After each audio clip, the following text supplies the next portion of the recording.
modutan teknikoki. Espediente akademikorik onena ez dela nirea izan, nirearena baizik, mila esker nirea saria bidekin konpartitzea.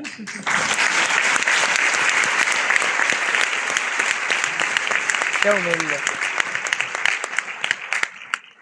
Baina gale gehiago, euskarazko gradu amaierako lanik onena ere etzen nirea izan, aretxera izan zen.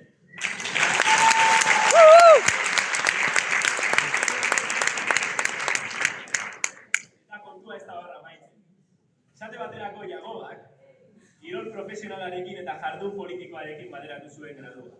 Inesek, Alemaniatik itzuli zenean, 2 hilabete eskasean atera zuen lauileko oso bat. Eta hori, irakasle bihurri baten mamua zibilkiora inguruan. Eta nerek, 4 urte zibili behar izan du zuzenbidearen desertuan oinez, behingoz, oasi bat topatu arte, arrasateko bulego txiki batean. Jakin dut ere badela inor, bere familian lehen aldiz graduatu duena. Eta horrekin esan nahi dudana da, sari hauek beti daukatela injustizia puntu bat, argazki akademiko batean zentratzen direlako bakoitzaren ibilbidea kontutan hartu gabe.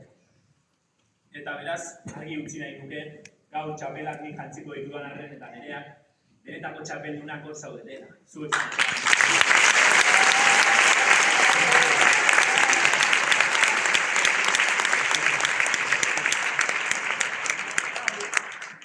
baina gaur, badago aipamena merezi duen kontu garantzitsua.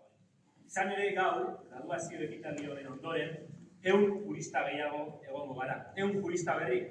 Eta hori oso positiboa da, elkarbizitza justu baterako arau guztiak hausten ari diren mundu batean. Baina 100 jurista horien artean, erdiak baino gutxiago, zehazki 40, euskaraz ikasi dugu gradua. Eta mundu bidagabe honetan bizion behar duen herri batentzat hori ezinbestekoa. Jurista euskaldunak baditugu, material gehiago edukiko dugu euskaraz. Epaile, fiskal eta abokatu euskaldun gehiago.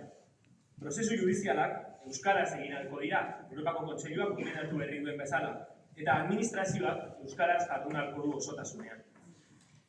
Hau da, jurista euskaldunak baditugu, zuzenbidearen mundua euskalduniko dugu poliki-poliki. Baina lengoaia menperatzea ez da bere horretan nahikoa. Borondatea behar da. Eta horrek hitzaldiaren bigarren atalean eraman. Euskaraz ikasteak hizkuntza menperatzea baino zerbait gehiago izan nahi. Karrera urteetan zehar ikasi dugu alderdi aula izatea zer den. Ikasmateriala, irakasleak edo masterra egiteko aukera falta izan dienean, ez direlako inoiz gaztelaniako edo ingleseko taldeetan falta izan, euskarakoan baizik. Zeinen gaiztuak euskaldunak, euskara nahi inposatzen. 4 urte hauetan izaera kritikoa ere garatu dugu. Hizkuntza eta herri hegemonikoek ezarritako kontakizunek ez dituztelako gure premiak asetzen gutxiengoa garen neurrian. Elkarlanean aritzeko ere aparteko gaitasuna garatu dugu.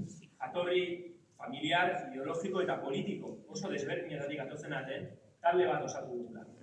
Eta bukatzeko, lotura emozional bat sortu dugu gure artean.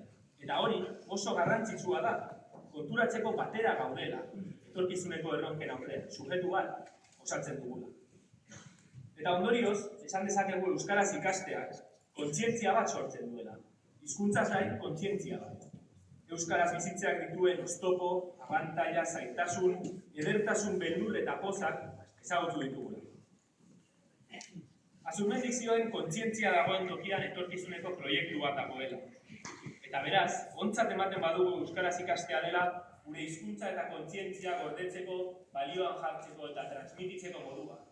Egin dezagun euskarazko hizkuntzaren aldeko apustu serio bat. Soilik euskaraz ikasteak bermatzen duelako gure etorkizuna.